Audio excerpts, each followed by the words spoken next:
I den her video vil jeg gerne fortælle noget om sproglig betydning. Ord kan man sige er en slags symboler. Det vil sige, de ligner jo ikke det, de betyder. Man kan ikke se på ordet hest, at det betyder hest. Det er noget, man skal have lært, ligesom man skal have lært, at hesten, det betyder en bestemt hest. Ord har nogenlunde den samme betydning, hver gang vi bruger dem, og de regler, der er for bøjninger, er også de samme hver gang. Og det betyder, uanset hvor og hvornår vi bruger ordene, så betyder de det samme, og ellers ville vi jo ikke være i stand til at bruge sproget til at kommunikere med.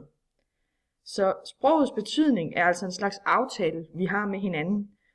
For betydningen, den skal være nogenlunde fast, for at sproget det kan virke. Og når vi så skal lære et nyt ord, så kan vi spørge, hvad betyder det? Og så kan vi få et præcist svar.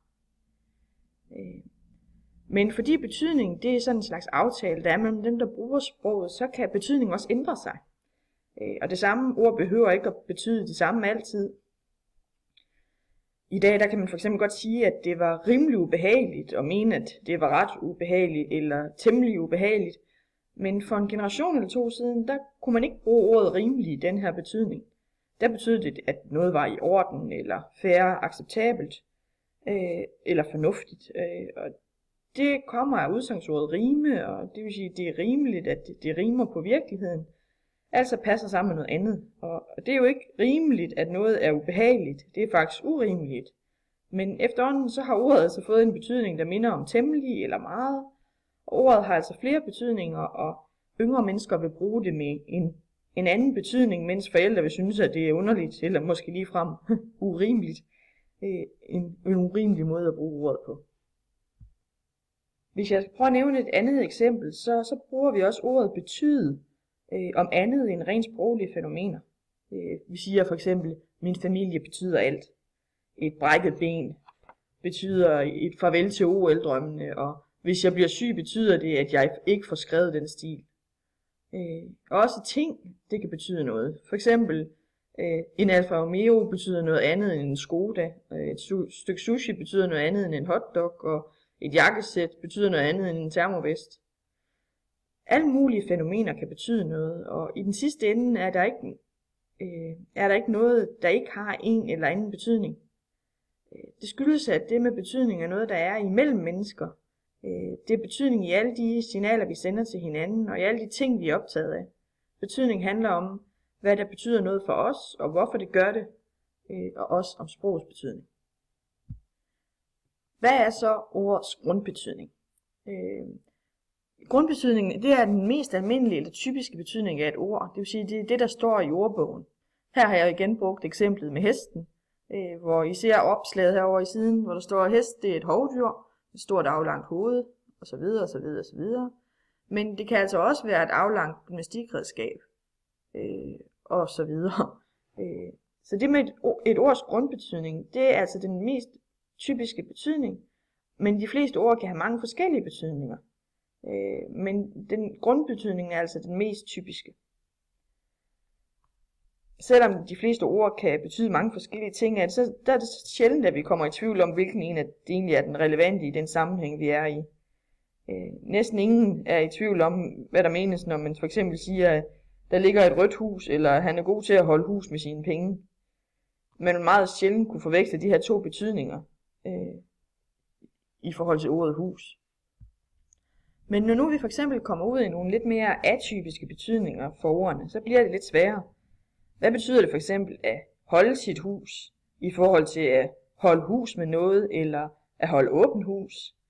Og hvad er det der med at melde hus forbi, eller være i kridthuset? Og hvad er egentlig forskellen på at sidde på trapperne og være på trapperne? Det her det er nogle eksempler på nogle faste vendinger, hvor betydningen ikke er så nem at regne ud, ved at man ikke kender ordenes grundbetydning.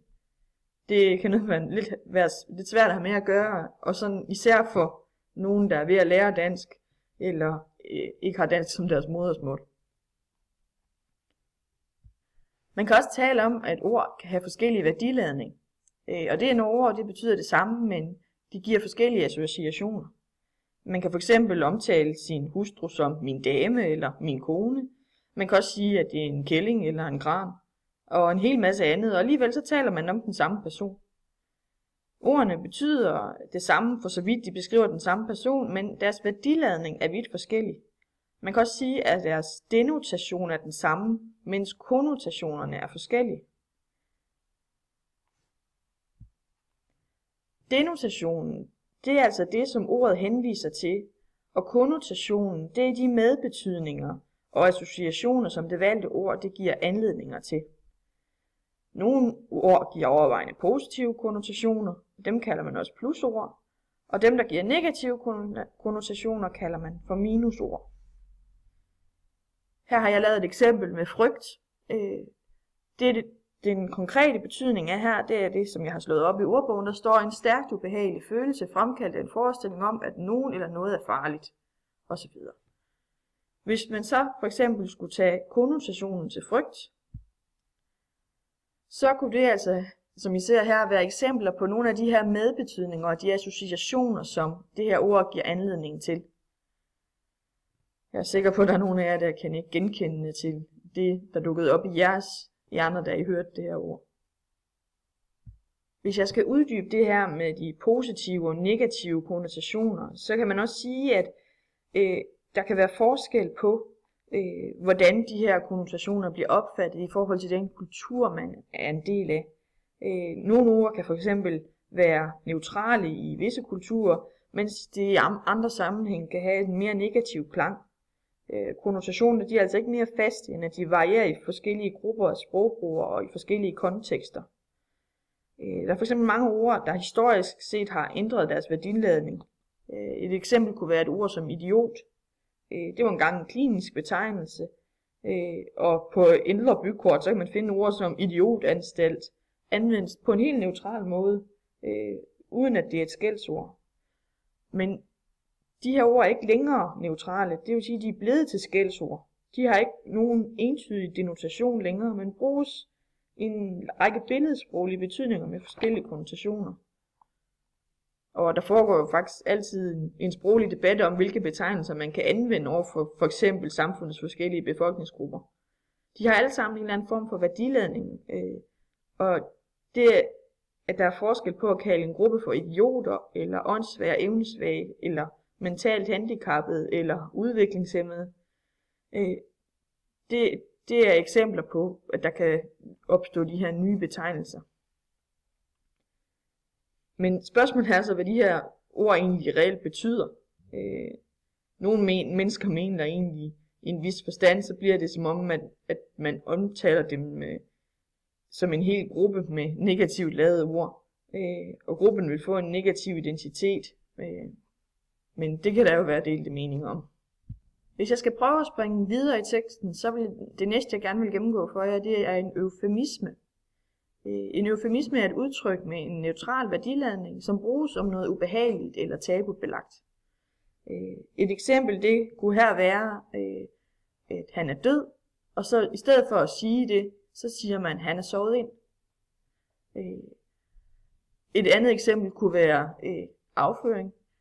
Jeg er sikker på, at der er dem af jer, der har børn i hvert fald, er vant til at bruge et lidt andet ord. Og jeg har som sagt sat nogle eksempler på hernede forneden. Eufemismer, det er altså noget, man kan tage til hjælp, hvis man vil omtale noget, der er ubehageligt, eller hvis man gerne vil undgå at bruge noget sprog, der kan virke stødende. Man kan også sige, hvis et emne er tabu, og så kan man forsøge at omskrive det med noget lidt pænere sprog. Den næste type af ord her, synonymer, dem er jeg sikker på, at I kender lidt til i forvejen, og det er altså ord, der betyder det samme eller kan erstatte hinanden. Eksempler, det kunne være, at spændende kunne erstattes med interessant, og tit og ofte, og hus med villaer osv.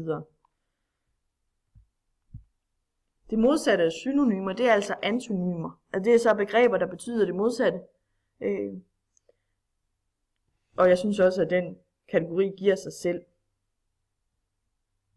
Den næste kategori, jeg vil gennemgå, er det, der hedder idiomer eller idiomatiske udtryk.